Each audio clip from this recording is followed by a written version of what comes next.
गांव का नाम पत्थरीली था। यह एक घना जंगलों के बीच बसा छोटा सा गांव था।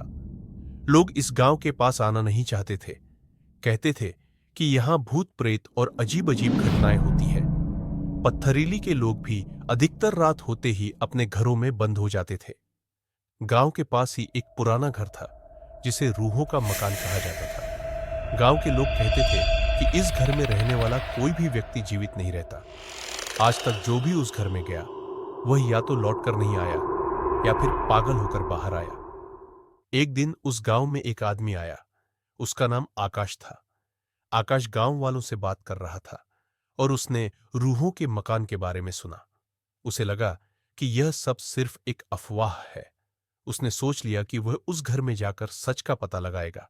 अगले दिन सुबह सुबह आकाश उस भयानक घर की ओर बढ़ गया। चारों ओर एक अजीब सी खामोशी थी। घर के दरवाजे पर एक पुराना जंग लगा ताला लटका हुआ था। उसने जैसे ही ताला खोलने की कोशिश की, दरवाजा खुद ब खुद खुल गया।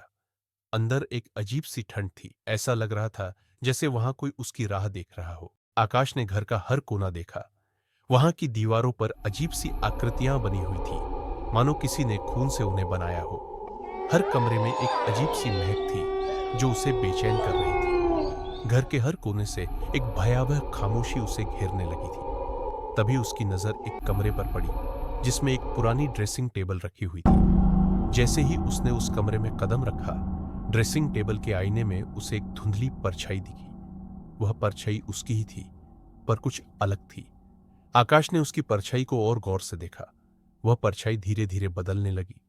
अब वह परछाई किसी और शक्ल में बदल गई थी जो आकाश को देख रही थी और मुस्कुरा रही थी। आकाश ने जल्दी से मुड़कर देखा, पर वहां कोई नहीं था। पर तभी अचानक कमरे का दरवाजा तेज आवाज के साथ बंद हो गया।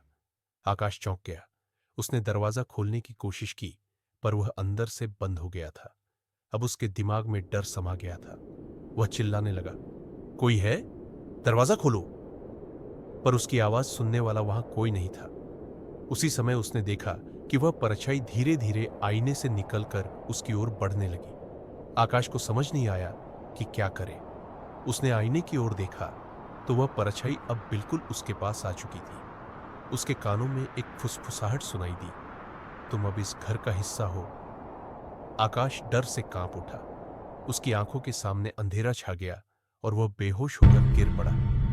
जब आकाश को होश आया तो वह गांव के एक घर में था। कुछ गांव वाले उसके चारों ओर खड़े थे। उसने उन्हें सब कुछ बताया।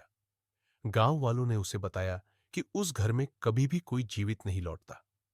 आकाश ने फिर से महसूस किया कि उसकी परछाई में कुछ अजीब था।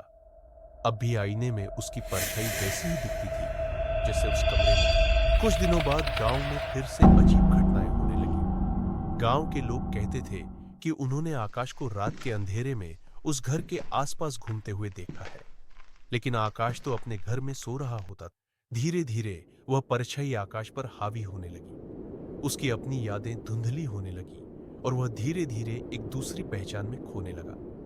एक दिन गांव के एक व्यक्ति ने आकाश को उस रूहों वाले मकान में जाते हुए देखा।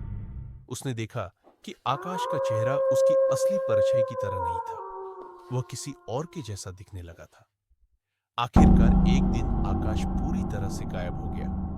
गांव में अजीब घटनाएं और बढ़ गई। लोग कहते थे कि उस रात से एक नई परछाई उस घर में दिखाई देने लगी थी जो हंसते हुए कहती, अब यह घर मेरा है